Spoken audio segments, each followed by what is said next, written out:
I believe that Sean Strickland will not get the next middleweight title shot against Dricus Du Plessis after ducking Robert Whittaker.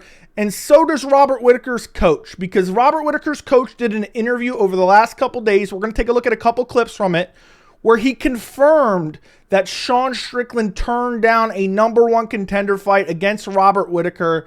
And I believe that this is ultimately going to cost him the fight. And I know a lot of people are going to say that Dana White, guaranteed Sean Strickland next title fight.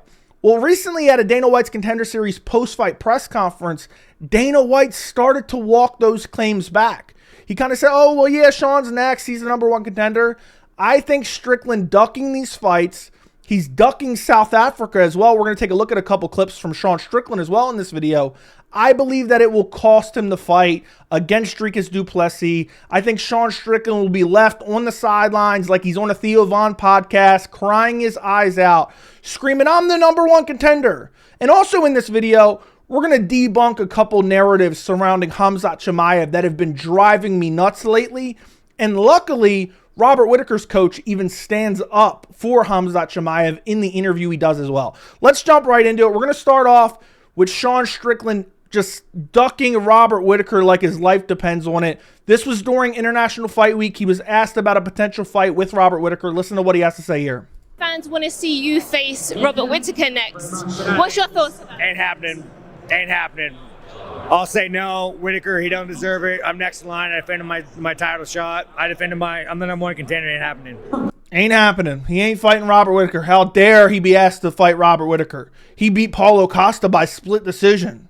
I already earned my shot. Why do you think he doesn't deserve it? He lost the bull pretty unanimously. I beat Izzy. I beat Dricus. I got in Canada. It ain't happening.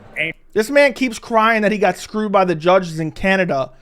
And a lot of those judges travel around. They're in Las Vegas as well. So the Canada politics is what's robbed Sean Strickland of his title. Happening. So you'd rather wait and sit out for the winner of Dricus and Israel? Yeah, I'm waiting. Yeah. And would you fly to Perth to perhaps be a backup? Think about being a backup, dude. A backup's kind of a bullshit position. They could have anybody as a backup, and it don't matter. I mean, backup's just a bullshit position. It don't matter. I'll wait.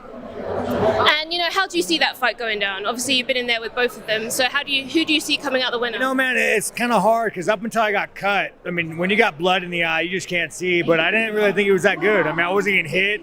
I was hitting him. God kind of gave him a gift with that cut. So, I don't know, man. I don't know. I don't think he was that great. Just I got cut. So more excuses for why he lost to Dricus. So he's sitting on the sidelines. He beats a guy in Paulo Costa that's not that highly, ranked or, doesn't even have any recent UFC wins, who's on a losing streak. And he thinks that's enough because, oh, I just got cut. By the way, it wasn't a headbutt. It was a punch that cut open Sean Strickland by Dricus Du Plessis. One more quick clip from this interview as well. Moore saying, I'm not fighting unless it's for gold. This is a far cry from the Sean Strickland that says, I don't care about the title. I don't care about the title. This is a far cry from that Sean Strickland. A rematch that would perhaps mean more to you, solidifying that against Israel? Title, no. If it ain't for gold, I ain't doing it. So it doesn't matter who comes out successful, you're just... If it ain't for gold, I ain't doing it. I don't want a contender. If it ain't for the belt, I ain't doing it. Well, it looks like Sean Strickland's going to be sitting out for a long time. Because ultimately, unless timing really works out on his side, I don't think Sean Strickland's getting the next middleweight title fight, which is why I wanted to show those clips and ultimately set up the fact that he's ducking Robert Whittaker, and he's also ducked Khamzat Chimaev as well. That's documented as well. He was offered Khamzat Chimaev by, Eric Nixick came out and said that. He turned that down as well. I believe that was before the Paulo Costa fight. But we also have Sean Strickland on ESPN MMA. This is Brett Okamoto. If you can't make him out, it's 480p. But he has the audacity to say Dricus is ducking him, which is just craziness. But listen to this. Oh, yeah, no. The boss said, man, I'm next in line. We're looking at the rankings. I'm next in line. Remember that. Dana White said, oh, yeah, Sean's the #1 contender. Remember that because I'm going to show you a clip at the end of this video of Dana White backtracking on that. But remember that. I don't blame Dricus for trying to duck me for fucking Whittaker, I can't say that maybe I want to do the same thing. You go and you walk through Whittaker and then, you lose to me. The world knows you lost. Again, claiming victory. Dricus beat him. The judges said that Dricus beat him.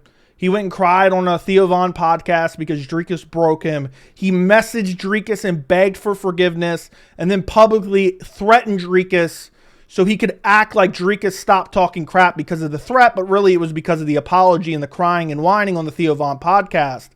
And has the audacity to say Dricus is ducking him. Dricus literally broke this man so much he went and cried. And now he's saying Dricus is ducking him. Craziness. Dana knows you lost, so like I don't blame the guy for trying to duck me. I'd probably do the same damn thing. Well, I appreciate you saying that. And so there's that. And then the last bit, and the reason I'm showing you this is because I think all this type of stuff is going to be what leads him to get skipped over. Not even skipped over, but not get his undeserved title shot that he so desperately wants. Is because he's just, oh, you know, this guy's ducking me, that guy's ducking me, and then he's turning down every fight that he's offered by the UFC and just saying, you know, sitting on the sidelines, acting entitled. And here, he is ducking Dricus Du Plessis in South Africa, which again, Dana White talks in that clip I'm going to show you later. But he's like, yeah, I'm not going to South Africa. And I've well documented this in an entire another video. I'll link it down in the description where there's like countless clips and tweets of him saying, I'm not going to South Africa. I'm not fighting him there. I want to fight in the United States. They're going to screw me over there. But here's kind of a sample of that. Whenever they want it.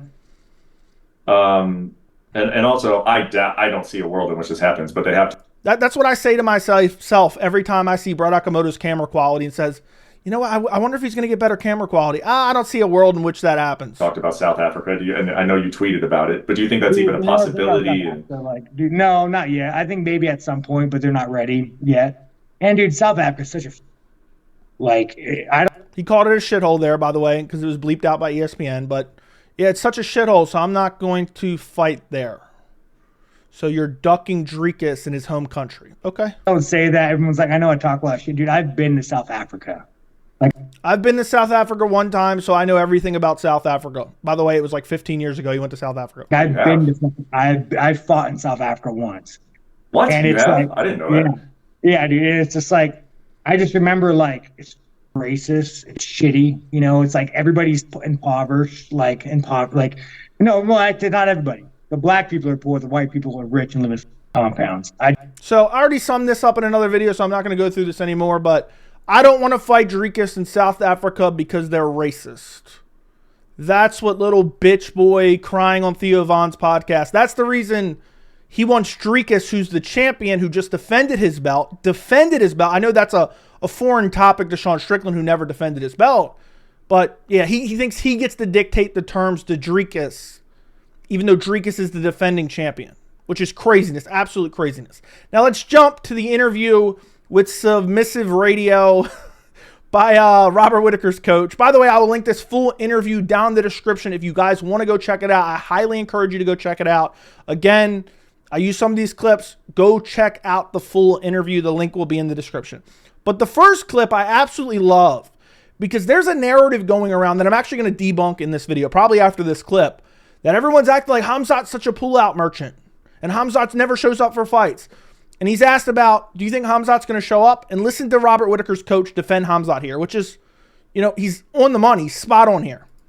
No, I mean, I think his injury or sickness, whatever, was legitimate, you know, so I think if it happens again, then it's, maybe you've got to ask some questions, but I've got no worries about him turning up. I think he will. It looks like he's training really hard. And, you know, Rob's had injuries in the past. You know, he had a bad run of the stomach issue he had and a couple other things that he had to pull out of. Robert Whittaker pulled out of a title fight the day of the fight. Robert Whittaker's pulled out of plenty of fights where he's had injuries or this or that. So, first off, we need to stop acting like Khamzat's some kind of pull-out merchant for pulling out two UFC fights in his entire career. And we're going to break that down in a minute because there's a myth that it's so many fights. And they were all very serious, legitimate injuries. So you can't hold anything against Khamzat if he gets sick. Yeah, they were all very serious, legitimate injuries or sicknesses, so you can't hold it against him. So really quickly, before we get into his coach saying, look, I think Robert Whittaker or Khamzat Chimaev, and obviously he thinks Whittaker's going to win, is going to skip the line over Sean Strickland. Not even really a line because Sean Strickland's undeserving.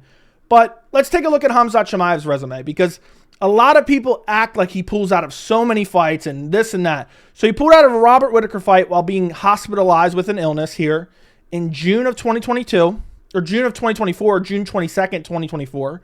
And then when's the last time he pulled out of a fight before that? Oh, Paulo Costa pulled out here, and Kamaru Usman stepped in. By the way, one of the most disrespected wins of all time. You know, to beat Kamaru Usman even on short notice. On short notice, I think it's more impressive because you have to remember Chimaev took it on short notice as well against a totally different stylistic matchup, and Kamaru Usman's a better fighter than Paulo Costa, in my opinion, even on short notice. When's the last time he pulled out of a fight before that? Oh, you have to go down here to these 3 Leon Edwards fights. And these Leon Edwards fights are kind of misinterpreted because if you go back to this first one in December here, Leon Edwards tested positive for COVID. What you don't realize is it came out after Leon pulled out that Khamzat got COVID as well. They rescheduled it for January and Khamzat was still not healthy. So right here you have Chimaev recovering from COVID.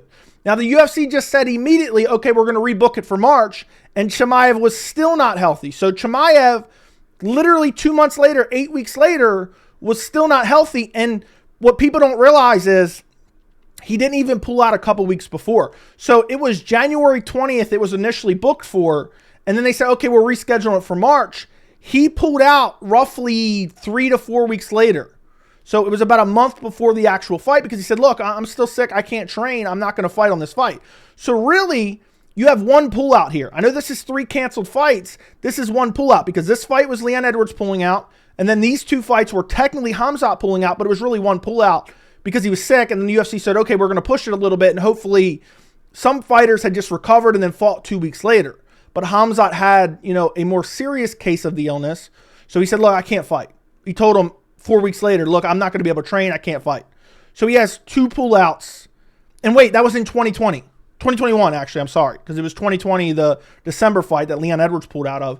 So from 2021 and then 2020 to 2024, 3 years, 2 pullouts.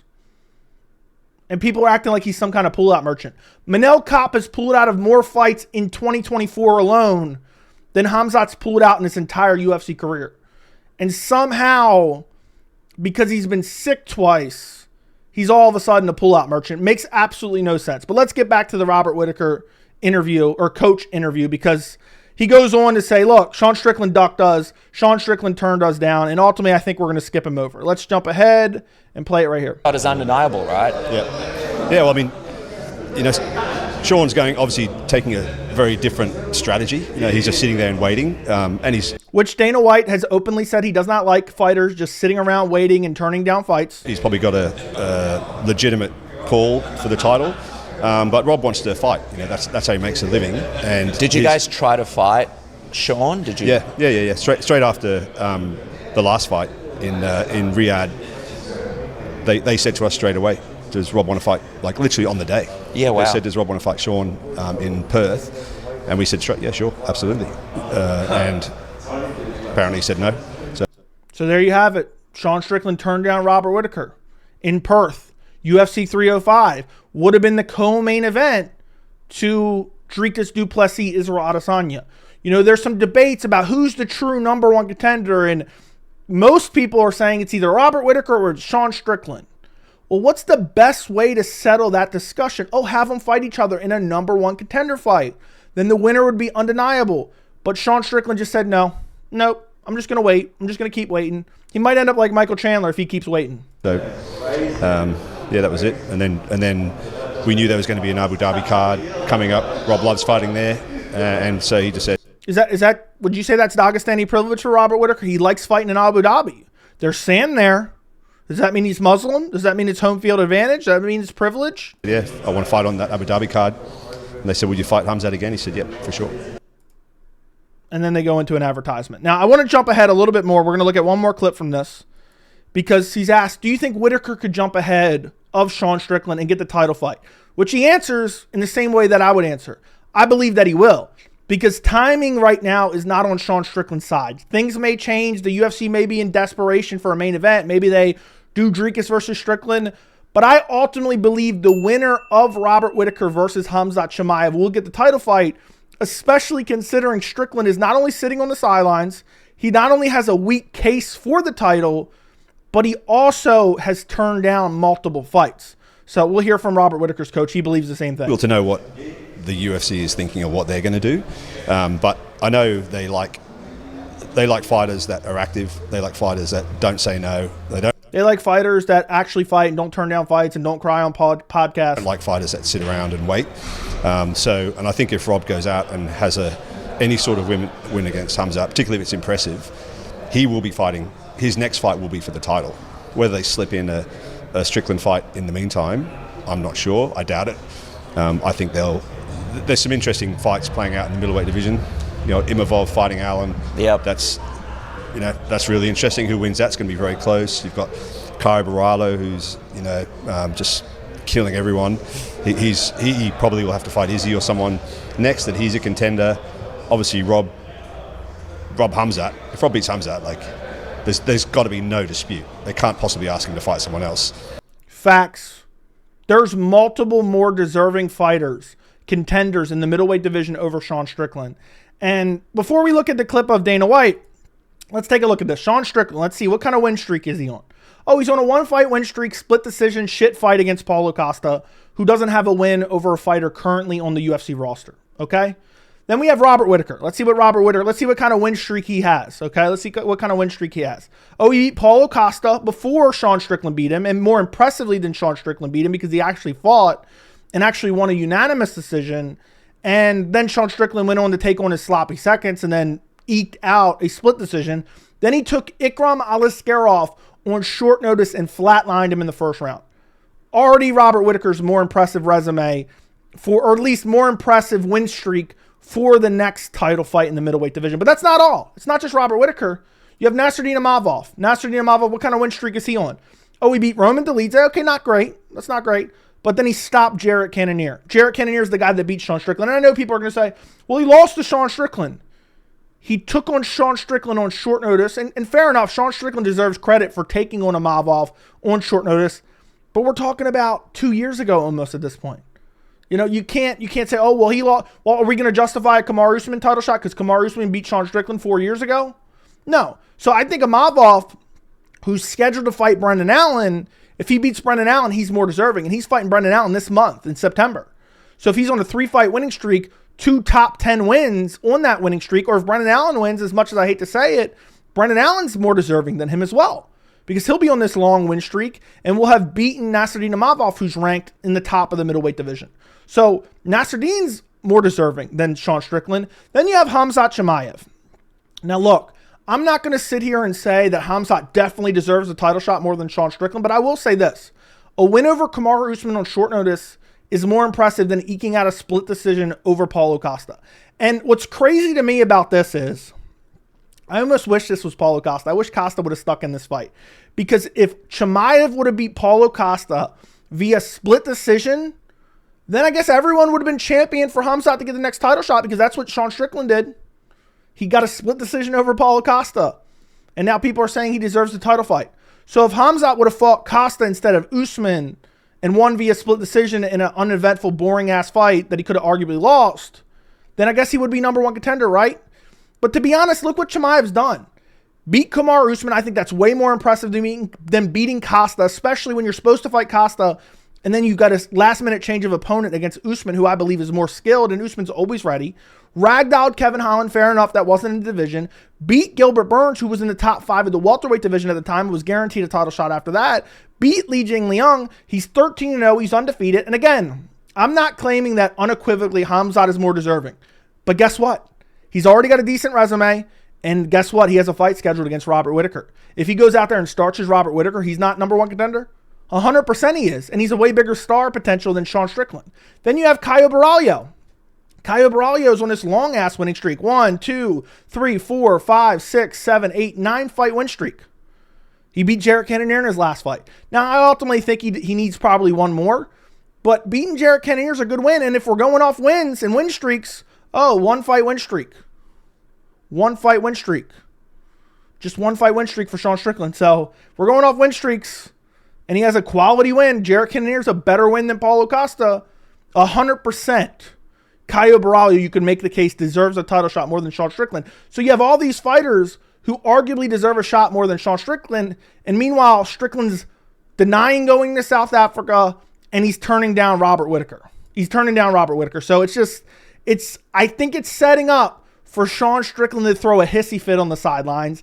And Dana White, a couple weeks ago, you may have missed this. If you weren't paying attention, you may have missed this. Dana White started walking back, claiming that Strickland's next in line. He's like, well, we got to wait and see what happens and this and that. Let's listen. Kyle Barallo fighting Jared Cannonier, big fight for Kyle. I guess kind of, you know, if Kyle goes out there and beats Jared Cannonier, he's number 5 in the division. And the middleweight division is really starting to kind of heat up. I agree. Crammed at the very top. So, yeah, there's nothing but fun fights coming up in the middleweight division. It's like when everybody, it's like you're asking me right now. It's who knows? There's just so many possibilities. Who knows? There's so many possibilities. AK, I don't know what's going to happen. And in a minute, you could tell he kind of regrets saying Sean Strickland was next. Kind of regrets it. And things change all the time. He guarantees this, he guarantees that. And then he changes his mind. In that division right now. And I always like, instead of talking first, he regrets saying that. That's where he kind of regrets saying it. I like to see how fights play out and how it all, you know, after everybody fights, let's see what happens and we'll find out what's next. Is South Africa on the docket? Because 100%. If they go to South Africa, 100%. If they go to South Africa, he said 100% at the end there. I just wanted to finish out the clip.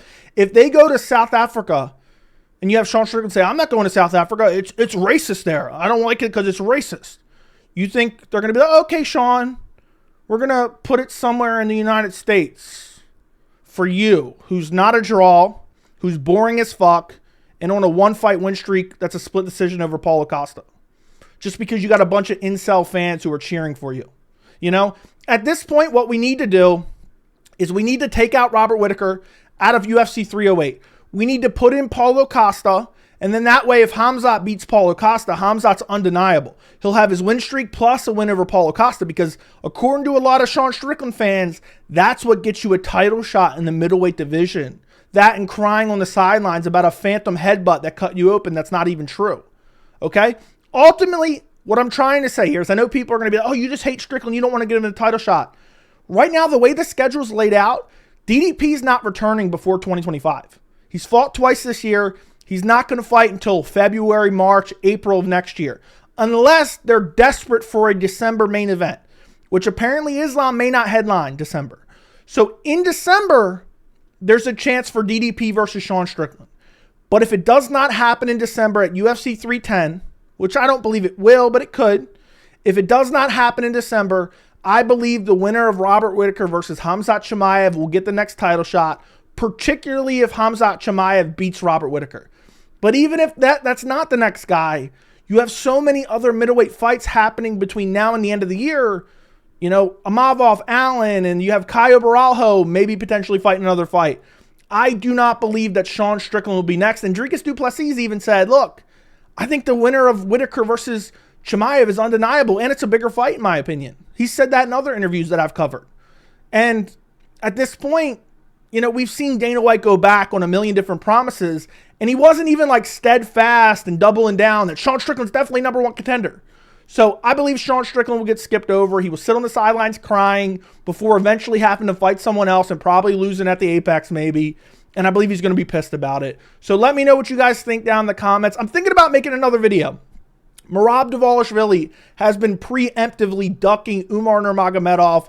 Let me know if you want me to make a video on that down in the comments. Like the video, subscribe to the channel, and thank you so much for watching.